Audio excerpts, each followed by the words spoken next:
What's up, guys? Extinctions here, back from the dead. Sorry, it's been like 6 months since I posted my last video, but I'm having some laptop issues, and so finally I got my laptop to work. I can get some videos out there for you guys and post some commentaries and things like that.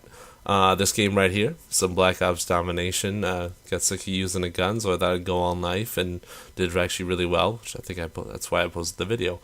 But what I really wanted to talk to you guys about was the next gen consoles coming out this month and my opinions on them. My first major topic is why you should wait on buying the next gen consoles, which is, you guessed it, what I'm doing. But I'm going to give you 4 really good reasons why you should. The first reason, probably the most important, is the games. That's the heart and soul of why you should buy a console, is the games. It's not so much an opinion. I think it's kind of a fact. Launch titles for even 360, PS3, they have not been strong, and I think PS4 and Xbox One are following suit. The launch titles, however beautiful they look, I really don't think they validate a $400 or $500 purchase at the moment. Games like Rise and things like that, I just don't see the gameplay really sticking or giving you all the hours that you need to validate like buying the game. I think you'll go online with the multiplayer. You might have fun with that for a little bit, but I don't see it sticking like a lot of other multiplayers. Killzone Shadowfall, the Killzone series, I've played the heck out of Killzone 2 and 3. I loved Killzone 2. Killzone 3 was a step back in my opinion because it actually did have less features, but they got the aiming right. Those games always kind of died out really early on, like the multiplayer community and things like that, just because it got a little stale, and I think there were other shooters out there that were a little better that people went back to. So I think Shadowfall is going to fall under the same spell. It looks like it with its reviews out now. I think it's got a 7.5 on Metacritic because I think it was just overhyped because everyone saw how beautiful it looked, and Killzone has done that before. Anyway, the games. What I also wanted to talk about with the games is the games that are coming out, the third-party games, the games that are coming out for all the consoles. I think that games like Assassin's Creed Black Flag, Call of Duty Ghosts, Battlefield 4, I really think you're not going to get the exact same experience, but I think you're going to get close enough, and again, not validating a $400, $500 purchase.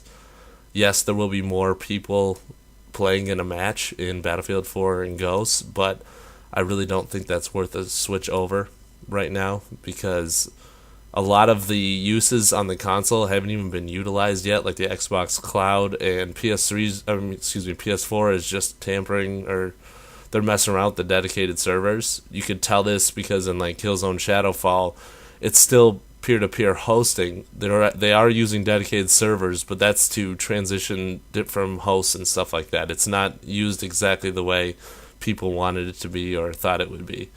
So I think eventually we'll have games that are going to actually utilize the Xbox Cloud and the dedicated servers of PS4, but as of right now, it's not happening.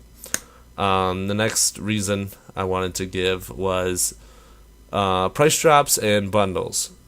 I think even if you have money to burn at the moment, I think saving a little bit of cash for just waiting a couple months is not a bad idea. I guarantee that there's going to be some pretty sweet bundles coming out there, and definitely people are going to want to get like that limited edition, Halo Xbox or I don't know, The Last of Us PS3 or something like that.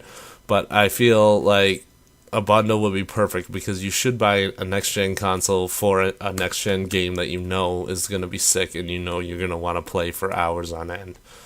Because if you get a mediocre game, like a lot of these launch titles, you're going to beat them, play them a little bit, but after that, you just got this console and you're just waiting for a really good exclusive to come out, like Titanfall on Xbox One or Infamous on PlayStation 4. So I think being left in that limbo, I think you will use your console. I think you will play around with it, but deep down in your stomach, you're like, this isn't like the ultimate experience that I really want out of gaming. It might even be a little bit of a waste of time if you don't even like the games.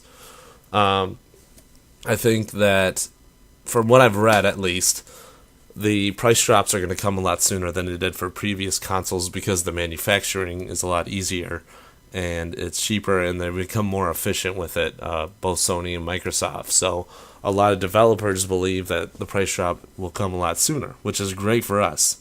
So the consumer. Anyway, that's that. Now, the third thing I wanted to talk about was bugs, glitches, and things of that nature. Pretty much a history with any new technology is there's always going to be some bugs and stuff not worked out yet. They usually get patched, with software and things like that. But yeah, it's bound to happen. It happened on 360. It happened on PS3, especially when they first come out. You look at Windows. Whenever they go like Vista, Windows 7, and stuff like that, they have to make all these updates and stuff like that just to get it tweaked just right. So, I wouldn't want to buy an inferior console and, not even get to play. Maybe it overheats. There's been rumors that the PS4 has already been overheating. So, it could just be a rumor. That's just what, just something you heard on the internet. Don't take it with a grain of salt.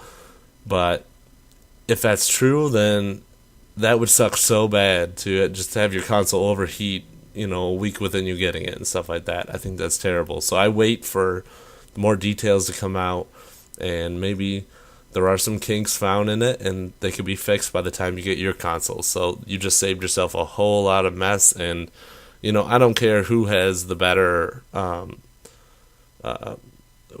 repair service. Working with, no one wants to call a repair site and get their stuff fixed. It's a huge hassle getting to the FedEx or whatever to mail it back and forth, and no one wants that. So that's another reason why I'm waiting. The fourth reason why I'm waiting is not all the features are there. I wish I would have looked up some more examples to bring you to the table, but just things like PS4 streaming service, the Gaikai. I believe that's what it's called, where you're able to download games really quick and things like that. That is going to be implemented in 2014. So you won't even have access to that yet if you buy right now. Also things like MP3 player or CD drive. They're little things, but they're going to be brought in later. That's according to Sony and stuff like that. Right now, Xbox One, a lot of the games are, or at least just Call of Duty Ghosts at the moment, running in 720p, but, stretched out to an upscaled 1080p and things like that. It's not because the hardware is weak. It is weaker than PS4's, but it is not weak to the point where it can't play games in 1080p. It's because the people making the games, the developers, are having a little bit more trouble with the console, and so that's going to develop as it goes on. And you've already got people like Respawn who are making Titanfall and utilizing the cloud to actually its full potential, which is going to be great to see. And there's going to be much more developers jumping on that train, because you look at like a PS4 game, PS3 game like The Last of Us, like the graphics and everything were out of this world, just blew everyone away. It just seemed like the graphics were just getting better and better and better. Like, I bought my 360 for Gears of War. Gears of War looks so good on that Unreal Engine, and that's actually when I bought it. When Gears of War came out is when I bought my 360, because I knew that was a game I would play online forever. And, I got really lucky because it was awesome. On PS3, I actually am a huge SOCOM fan, so when SOCOM Confrontation came out, it looked so good because it was all online. I love online games, and they were kind of bringing it back. At least they said they were going to bring it back to the SOCOM of old, like the SOCOM 2, which is like one of my favorite games of all time. So I tried that out, and they should have released it at least a month later because it was so buggy and stuff like that. But if people waited it out and came back after they downloaded a million patches, it actually was a very good game.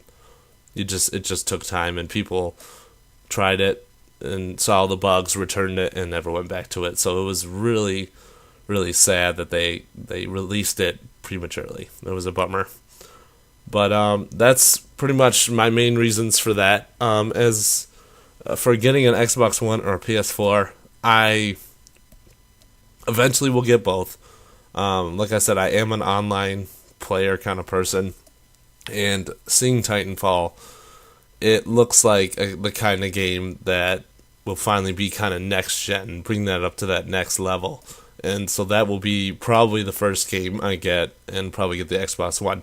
Now, PS4 does have some great games coming out and many more, but I have yet to hear from Naughty Dog and stuff like that, but I can't wait. Anyway, that's my rant, guys. Thanks for listening.